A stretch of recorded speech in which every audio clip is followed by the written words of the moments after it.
Mi smo zdaj v gozdu. Šli smo za Atom. Požagati eno smreko. Kot otroci smo zmeraj hodili večkrat. Vsak let, ne večkrat. Drevo v gozdu lahko poseka samo lastnik gozda oziroma en drug, če mu ta lastnik to dovoli. Gledali smo tako, da je bila najlepša samo v Voščavi, ne na samem. Tam, kjer bo veliko smrek na kup, smo recimo ta najlepšo nesli domov.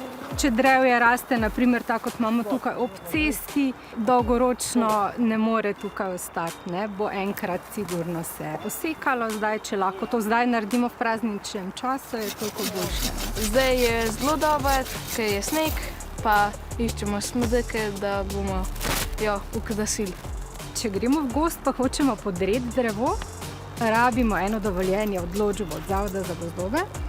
Pri okrasnih smrekicah oziroma okrasnih dreveščkih pa potrebujemo še plombo, to je ena taka nalepka, ko se nalepi na drevo.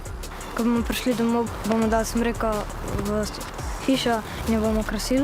Z okraskimi, pa s tole zvezdo. Pa lučke. Pa tudi je bilo ful dobro, ker pa smo se... Če nimamo svojega gozda, gremo naprimer na tržnico in tam pogledamo, če je to drevo, ki bi lahko raslo pri nas v gozdu, je pomembno, da je označena s plombico. S tem največ pripomoremo k naravi, da res ta naravna drevesca uporabimo in okrasimo z njimi dom.